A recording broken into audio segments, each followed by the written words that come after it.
I think I'm the next class, so I hope you can sit through this and hope to be able to energize you a bit. I found there was a lot of theory today, a lot of models, a lot of theoretical thinking, which I really enjoy. This talk is going to be a lot more practical. It's going to be an experience sharing of how we do work at Spotify and what has worked for us. So hopefully you'll enjoy that. My name is Anders. I work at Spotify as an Agile coach. I will assume that you know what Spotify is.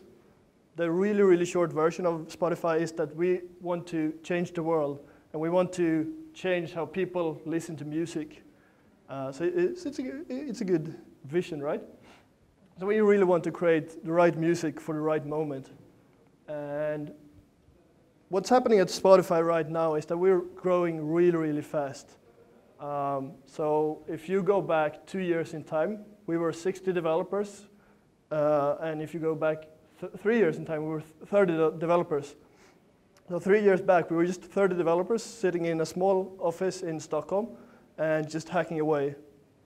And today, we're 300 people spread out across the world. So basically, in 3 years, we've grown by 10 times. So really, really huge growing. And we're not growing just because it's fun to grow or because we want to become a big company. We really, really want to change the world. And we believe that in order to change the world, we need to be big because we can't do all the things we want to do if we're still a very small company. So as I said, we now have development offices in Stockholm. Stockholm is still the main office where we have around 50% of our developers. I'd say close to 200 people in Stockholm. We also have a small office with 2 teams in Gothenburg, a fairly big one in New York with close to 7, 8 teams, and 1 team located in San Francisco as well. So it's really been growing fast for us. But as I said, we're not growing just to become big. We're growing because we want to do all those things. We have many, many ideas for how we want to change the world. And we want them to happen fast, so we really give value to the whole world, to our customers and our future customers. So our goal is really, really speed, to have development speed that scales. So we can't just grow slow when we grow as a company. We can't go slower and slower, which is usually what happens when a company grows, right? You have all those companies that they start small and they're really fast, and they grow bigger and they go slower and slower. But because we really have our vision, we can't allow that to happen. So our goal is always to optimize for speed. I think John Terry here said something along the same lines, so thanks for laying a good groundwork. One way that we do this is by talking about motivation. I've been in a few discussions here today about motivation, about intrinsic and extrinsic motivation. And so this has been popularized by Dan Pink recently, and his book Drive and his famous TED Talks. But of course, this goes back to decades of science and research about what motivates people and how people work when they are the most effective. So Dan Pink summarized it with autonomy, mastery, and purpose. And we really, really believe in those things. So I've kind of structured this talk along those lines. Another way of putting it is that we should just hire great people and get out of their way, which is a different take on it, but basically the same things. So basically we believe that when people are really empowered and really are both empowered and motivated, they will do great things. And so that's what we try to do. So as I said, I'm going to structure my talk slightly around autonomy, mastery, and purpose. And then I'm also going to talk about how we scale this and what we do to get it to work in a bigger scale. Short disclaimer, you probably don't need to read this. It's taken from South Park. What I present here is just a model. It's a slight simplification of how things work. It's also the case that Spotify is growing so fast and really, really are autonomous. So different parts do experiments and try different things. So this is true for most of Spotify, but it's certainly not true for all parts. And if you talk to someone from a completely different part of Spotify, even from a different part of tech, which is mostly what I'm talking about, they are probably going to recognize most of what I say here, but they're also going to say like, yeah, but we do it slightly different. This is also a snapshot of how we work today. So if you've heard us talk earlier, or if you read our article around how we do those things, you're going to recognize most of it. But you also see that things change. And I hope that if you come and talk to us in half a year, we're going to say some new things as well. So we're always adopting and changing. So that's the disclaimer. So autonomy, as I said, we really, really believe in empowerment, and empowerment on a slightly bigger level as well when it comes to teams and autonomy. So when you're an engineer at Spotify, the core unit of work, or the core unit where you belong, is your squad. It's an autonomous squad. So squad is kind of like a Scrum team, except you don't necessarily do Scrum. And we say that your squad, your closest team, should feel like a mini startup. So Spotify almost becomes the incubator of loads of startups that all work very autonomously. We also say that this squad should be self-organizing, so they should have a very large influence on how they work and what they do. They should be cross-functional, so everyone in the squad that is needed in order for them to reach their goals or fulfill their mission should be in that squad. And usually a squad is fairly small, so 5 to 7 engineers. We have quite a few bigger teams as well, so a few squads are 10 engineers or even a bit bigger, but that's usually a sign that they're about to split. Our squads are also co-located, so this is a picture from our Stockholm office where the squads are sitting together in a small squad room and really working together. The whole space is really built for collaboration. So next to the squad room, we also make sure that they have a small seating area where they can have informal meetings, where they have their retrospectives, their daily stand-ups. You'll also notice that all our walls are whiteboards with wallpaper that works like whiteboards. So it's really easy to just go up to any wall and start discussing a problem or trying to find solutions. We also know that interesting conversations cannot always be planned. So we've also built loads of areas where you can just meet in the corridors and sit down for a small talk or a small chat, instead of having to find a meeting room to book, etc. So we really try to work with the space that we work in and try to make it as good as possible and try to optimize it for collaboration. So we don't just say that, we want this squad to be autonomous and it should feel like a mini startup. We've defined what we actually mean with this, what we mean with an autonomous squad. And so I'm going to talk a bit about those different areas, and we also measure it. I'm going to come back to the measurement part as well. So the first part that should be true for every squad at Spotify is that they should have a clear mission. They should really, really have own a mission that they feel that this is our mission, this is what we're here to do. So for example, a mission could be owning the radio experience and building the best radio in the world. And so this squad works for a long time with this mission. It's not something they do, it's not just a product or a feature that they worked with a really short time. This is a mission that they own over a very long time, and we don't expect them to finish it. We expect them to kind of innovate within this domain and within this area over a long time. We also want them to really own their mission. We want them to own their mission, so they should be in control of their mission and be able to take decisions what they prioritize within this mission, or what the next step should be, or when they are done. So an example squad could, for example, be owning the playback experience of Spotify.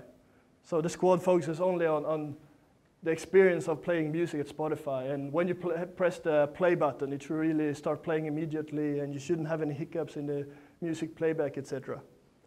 So we're not talking about a product as the whole desktop player, for example.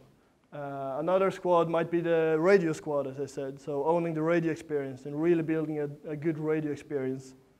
And yet another squad might work with a what's new page, so basically the page that you see when you start Spotify and enter the desktop client.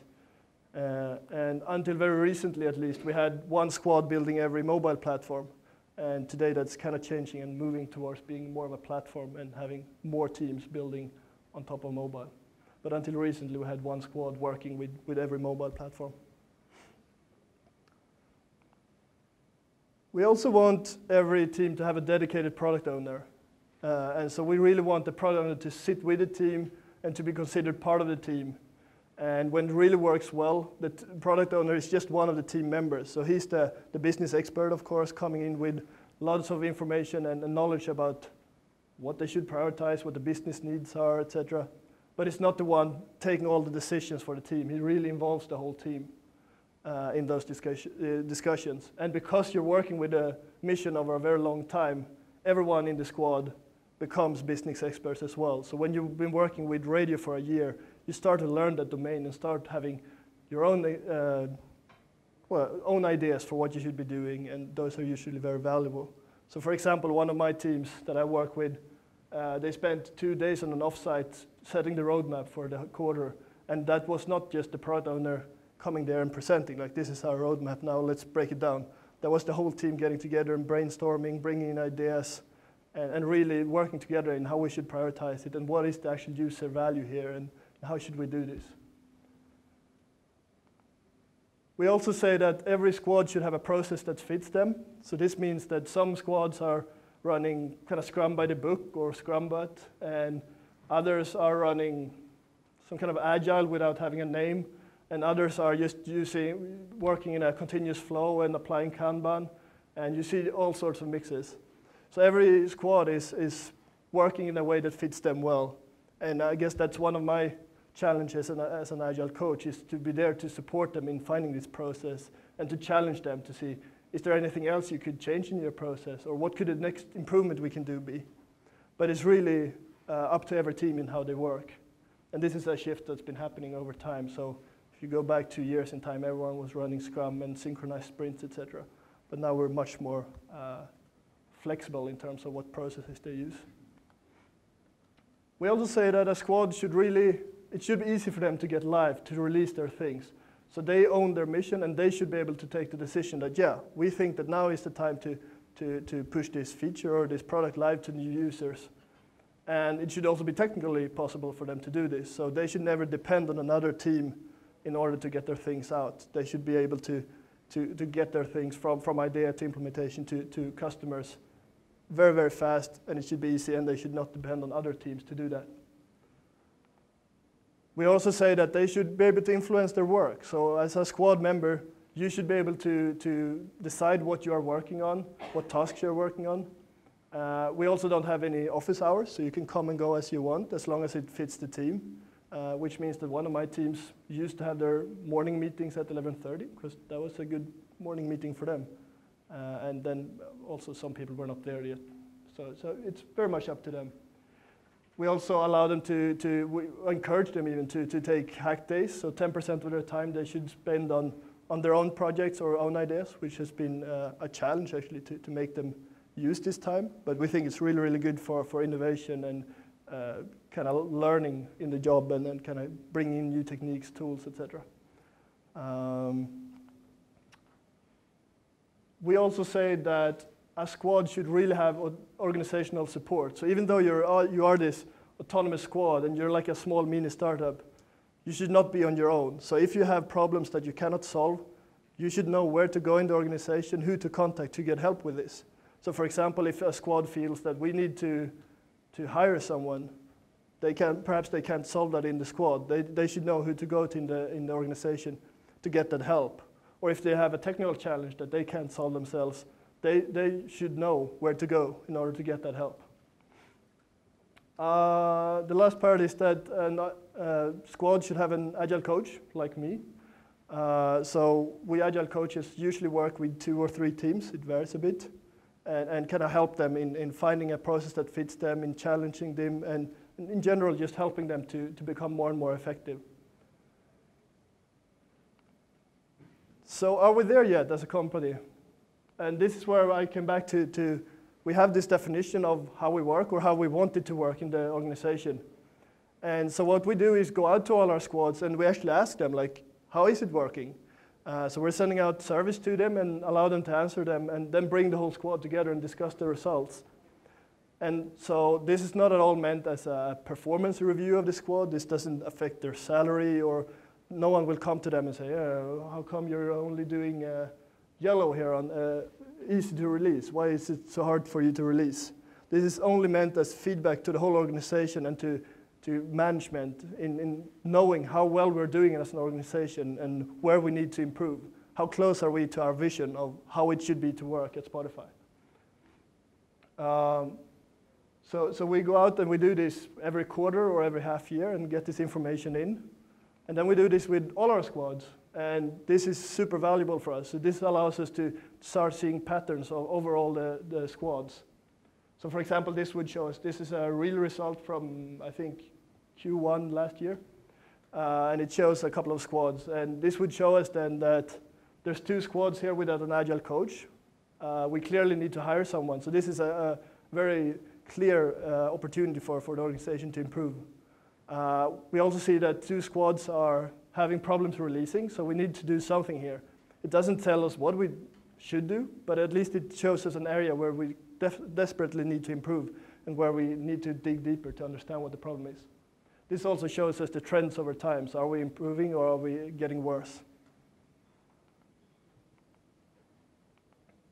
We also believe that in order to be really motivated and do a good job, you need to be able to achieve mastery as part of your job. So when you work as an engineer, part of your time should be improving your skills and becoming better at what you do. And so we have loads of squads. We have all those squads, and this is where you spend all of your time. You spend your time in your squad, and that's where you do all of your work. You spend all of your time working there, building your product, and trying to achieve your mission. But we also realized that if you're a QA person in a squad and you're perhaps the only QA person, you need somewhere to exchange thoughts with other QA people. Or if you're a web dev, you need to learn about web development from other web developers. So we introduced something that we call chapters. It's very similar to the line in a normal matrix organization, of course. And those chapters are competence groups based around your core competence or your core skill. So for example, an example is the web dev chapter where you collect web devs that have the same skills. And so they meet every week. They discuss common problems. They discuss what's new in web development. What are our current challenges in web development? You also have backend devs meeting in the backend chapter, and they discuss what's our architectural challenges. Do we need to improve our infrastructure in some way? One person might come there and say, I have a problem here with this particular backend system that I need to solve. Can you guys help me out? In the chapter, you also have your chapter lead, which will be your closest manager. And the chapter lead is an engineer working in a squad. So he will spend half of his time doing active development in a squad and being a developer or an active engineer. And half of his time, more or less, he will spend in coaching the rest of the chapter members and mentoring them and helping them to become better at what they do. So he's usually a senior developer that is also interested in helping and coaching and mentoring the others. And he's also the manager that sets salaries, etc. But because this person is usually not in the same squad, so you have your chapter lead who's your manager, but he works in another squad. He will not be the type of manager that controls whether you do task A or B, or where you should be spending your time, or how you solve a problem. He's only there to give good support you in personal development, and challenge you in growing, and helping you when you need it. So with your chapter lead, you usually have one-on-ones weekly, which gives the chapter lead a good insight in what you're doing and good chances of actually supporting you without trying to kind of control. So that's how we try to keep it to a servant leadership role rather than a controlling manager. We also say that we want great colleagues at Spotify, and I don't know, this sounds very stupid, of course, or very simple. At least in Sweden, when you hire someone, you usually have like a half-year trial period where you can kind of tell the person that, yeah, you're not fitting. Except that in Sweden, I have never been in a company where we have actually exercised this right of terminating a person's contract during this trial period. But we see this as a promise to our engineers and to everyone that starts at Spotify, that if you start at Spotify, you should be able to you should be able to work with only the best people and have great colleagues. So we do a lot of work and really are picky with both who we hire, but also during the first half year to see that they actually fit into Spotify, both that they are technically very strong, but also that they are a cultural good fit for us, so that they are open for collaboration and so that they are fitting well with the rest of the organization. That also means that when it comes to hiring, we would never consider hiring anyone who came to Spotify and said, yeah, I haven't done any personal development in 2 years. I haven't learned anything in the last 2 years. We would never consider hiring that person, right? And that the logical, what follows logically of that is that we should allow our people to really learn at Spotify. So you have to really continue to develop yourself when you're at Spotify. You can't go in and say, yeah, I was really good and now I'm not going to learn anything, because that means that in 2 or 3 years, we're just going to have people that we would never consider hiring. So we do a lot of work at Spotify in order to help people become better and achieve mastery. And so we do this through the chapters, but also through internal training programs, courses, tech talks, and in general, a lot of knowledge sharing in general. So, yeah. We also believe that for a person to feel really motivated and do a good job, he should have a sense of purpose. And so when you're working in a squad as an engineer, you of course have your immediate squad purpose or your squad mission as a purpose.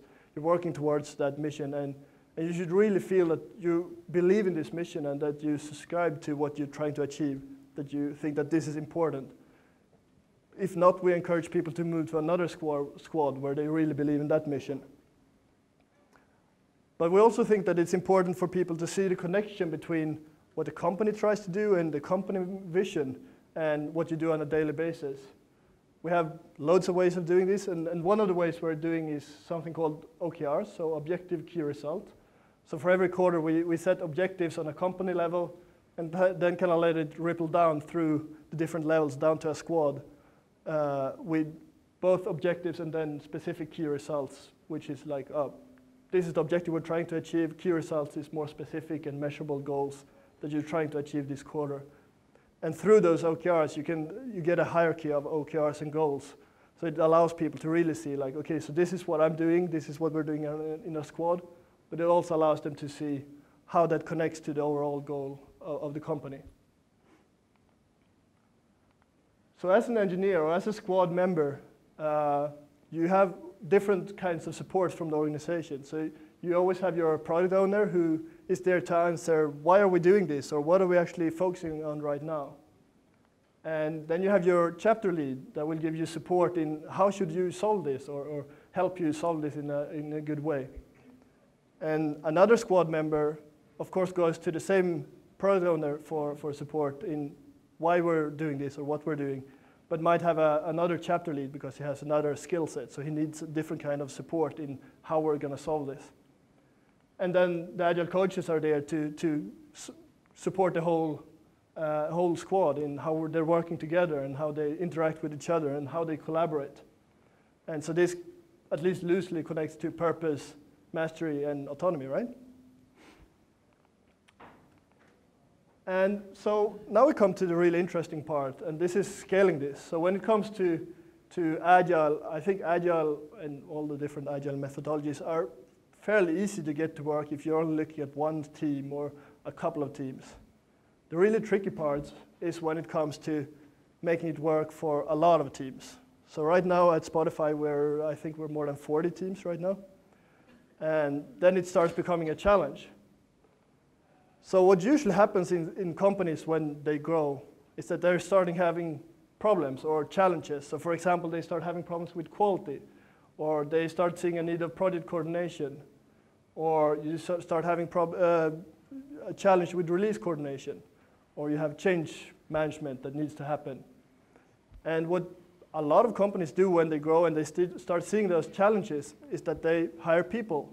So they hire a quality manager, and they hire a project manager, and a release manager, and a configuration manager, etc., to take care of each of those problems. And the problem that I see with this is that this creates an organization, a traditional organization, where each of those persons are hired to do one specific role. And as the company continues to grow, that person grows into a whole department. And so suddenly you have a product manager department, and you have a release coordination department, and you have a quality department, etc.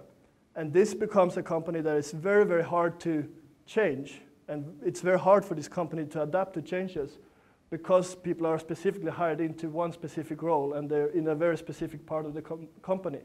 So it's very hard to move people around and to solve the problems that are most imminent right now, or where they're most needed.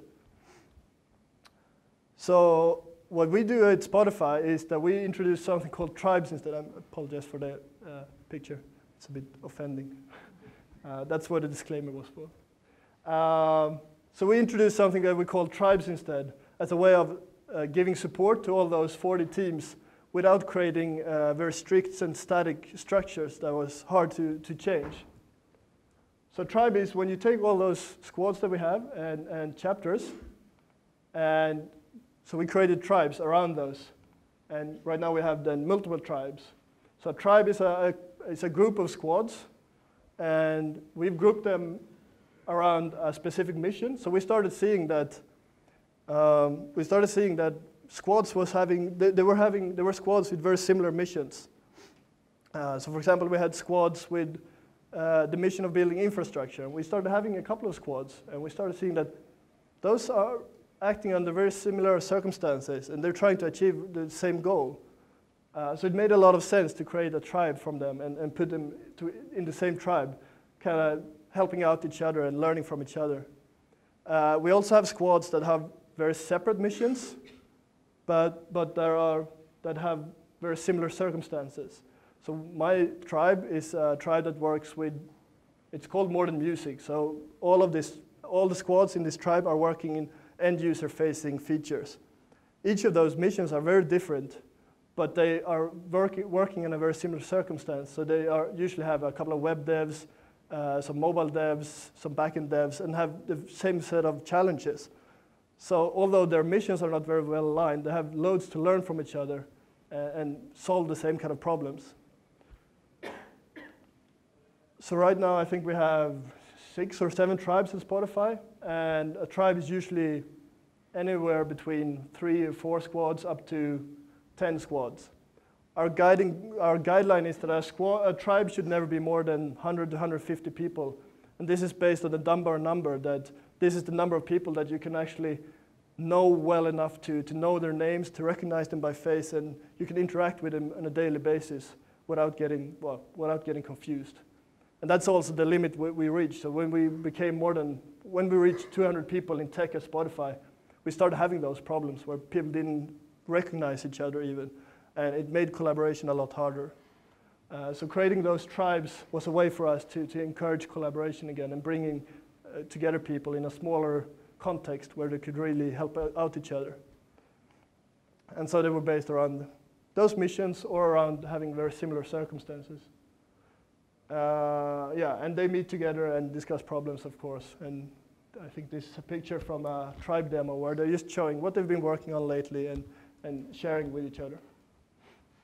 So this creates a network organization. It's because the tribes that we have, we don't want the tribe boundaries to be hard, static boundaries. So what I see in a lot of organizations is that when you introduce departments, the department boundaries tend to be very strict. And if you want to collaborate with someone in another department, it usually goes through managers, and they need to synchronize through managers in some way. We definitely don't want that. We want the squads to work directly with one another. So if you're a squad, you're building your thing, you're supposed to be autonomous, but that doesn't necessarily mean that you're independent. So of course they have to interact with each other or to collaborate around solving certain problems. It could be reusing a system that someone else has built, or it could be using the knowledge that another squad has, or it could be building a project completely together. Whatever makes sense for their missions at the time. And what we've noticed is that those collaborations shift very fast in time. So a squad might collaborate with another squad for a couple of weeks or for a month or two. And then they've solved their problem. And next on their agenda, or the next big thing for them to get closer to their mission, is another collaboration. So they switch around and they work with another squad. So this really creates this network organization where squads work with one another, but it shifts very fast in time. And all of those collaborations can also be called dependencies. If it works well, they're usually called a collaboration. If it doesn't work well, they're usually called a dependency. And so those dependencies can be, as I said, it could be technical dependencies. We want to use a system or something that they've built or that they are building. Or it could be a product dependency. We want to launch this as one product, even though we're building it technically separately as two products. Or it could be a knowledge dependency. So they know about this API or about this tool or about this language that we need to know in order to build this. So keeping track of all those dependencies is a very big part of what we do. And we've started measuring that. We do that every now and then. We go out to all the squads and we just ask them, which other squads are you working with right now? And how well is it working? And so we collect all this data, and that also gives us a great input to where our problems are right now, where the organizational challenges are. So for example, we did this half a year ago, and we realized that a third of our squads were blocking on ops, or blocking or being slowed down by operations not being able to provide hardware as fast as they needed. So we already knew that was a problem, of course, but through this data, we really understood how big of a problem it was. And so the organization could put more effort into solving those problems. Is it short? Who is it that's doing this? This dependency tracking was me doing it, actually. The chapter leads or coaches or both? Or? Anyone who sees the problem. In this specific example, it was me who came up with the idea. And so I went out to a couple of squads and asked them and started collecting this data. And then we took help from the other Agile coaches to collect the rest of the data. But I've seen similar things happen from chapter leads or from single engineers. So it's very much up to anyone who identifies a problem or has an experiment that they want to try.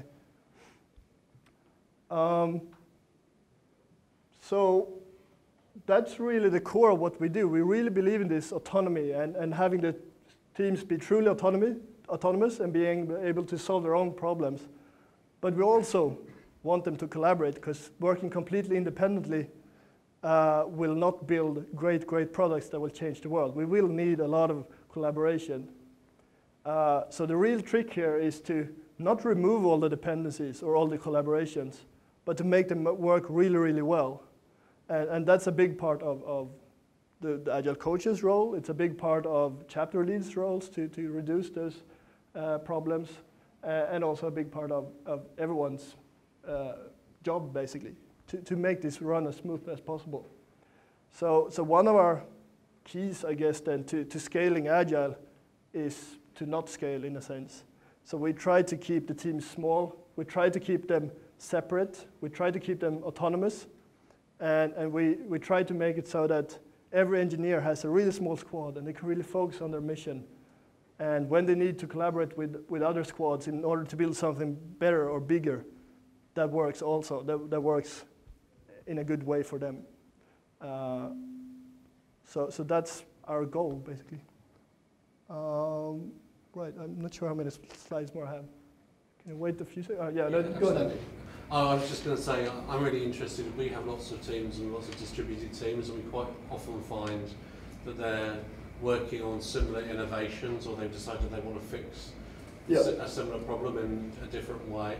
How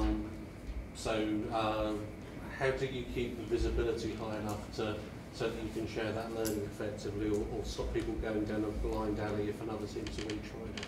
Right, yeah. So how we spread, or how we make sure that different squads are not working on the same solutions or similar things, or reinvent the wheel, right? I'd say we do that in a lot of ways. We have a couple of mechanisms to kind of make that happen. On a technical level, we have system ownership, where system owners are not the only ones working on a system, but anyone who kind of wants to change a system will communicate with the system owner, and he'll be able to tell, yeah, well, there's actually something else going on the other side of the organization. You should probably talk to these guys. We also do a lot of sharing in different ways across the organization to share what's happening and share roadmaps and ideas, etc. So not one specific way, but loads of communication based. Yeah. Which have 5 more minutes. So It's interesting you don't have any tech lead. You have your Agile coach, you have Yeah. your chapter, but it makes it. I know it's a group thing, but yeah, the squad always takes technical decisions together as a team. And of course, you'll start seeing informal leadership in squads, and in any team, you'll see informal leadership. But we strongly believe that it shouldn't be a formalized leader role, at least. Something that you normally see when you start talking about scaling Agile is Scrum of Scrums. This is just a side comment. We normally don't do Scrum of Scrums, mainly because we don't have the static collaborations that is required for this. We don't have any set of teams where it makes sense for the teams to get together and do Scrum of Scrums over a longer period of time.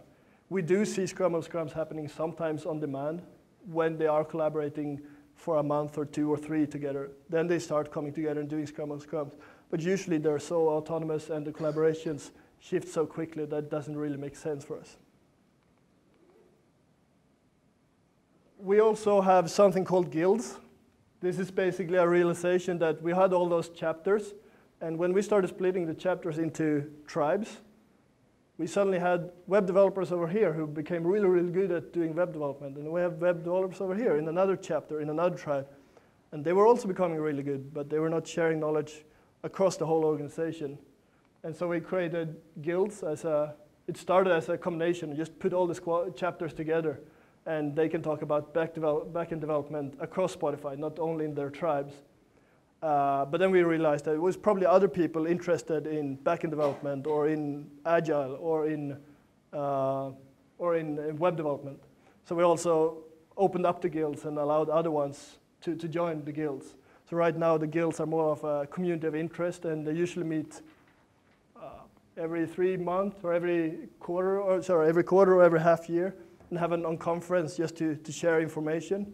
And then in between they have loads of informal communication and mailing groups, etc. But just another way of spreading information across the whole organization. And that's also, of course, one of the forums where information spreads, and we learn that, oh yeah, these guys have been working on this, then probably I should not do the same, or they have a good solution that I can reuse, etc. So that was the whole presentation. Yeah, we have time for a few questions.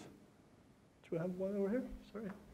Yeah, how does the wider kind of leadership of Spotify fit into that kind of, obviously a very mesh kind of network type structure? So there must be some leadership at the top of the organisation. How does that fit into the very kind of mesh structure? Yeah, so outside of the tribe, so we have tribe leads, right? And they're also there just to support squads and chapters.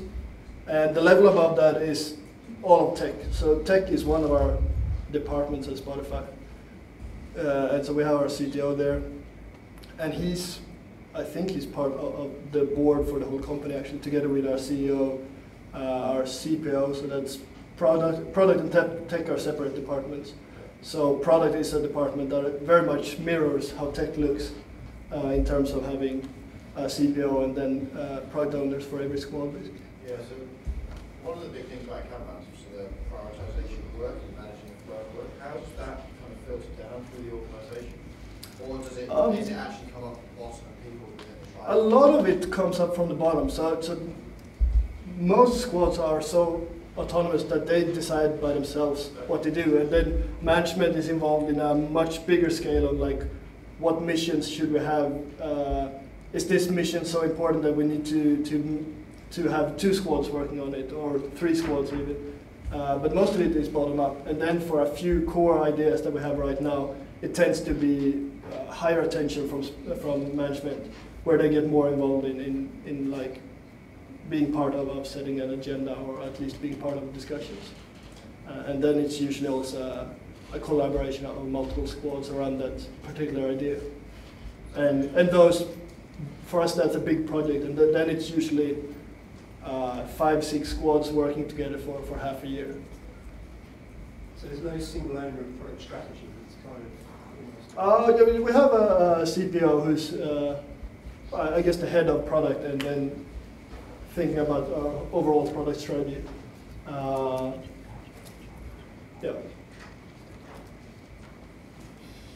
We have a question over here. Do you encourage working from home? Working from home. We don't encourage it as such. We really believe in close collaboration together. We're not opposed to it either. We have a few people working completely from home. Or 1 or 2 days a week, for example. Yeah. Whatever works for the teams, I would say, is our general, like, if you can agree with the team that they think it works, and you can actually prove that it works, we're fine with it. We have a few people, I think we have one guy in Italy, for example, working only from home then. So it happens, but in most cases, we see that it doesn't work well enough. We really want them to get in together and like have face-to-face discussions and conversations. Co-location is important. Co-location is very important, yes. The squads always are co-located. Sorry, I think we're out of time. I'd gladly take any other questions after David's talk, so please find me. there will be one. Or reach out or Twitter and email. Thank you.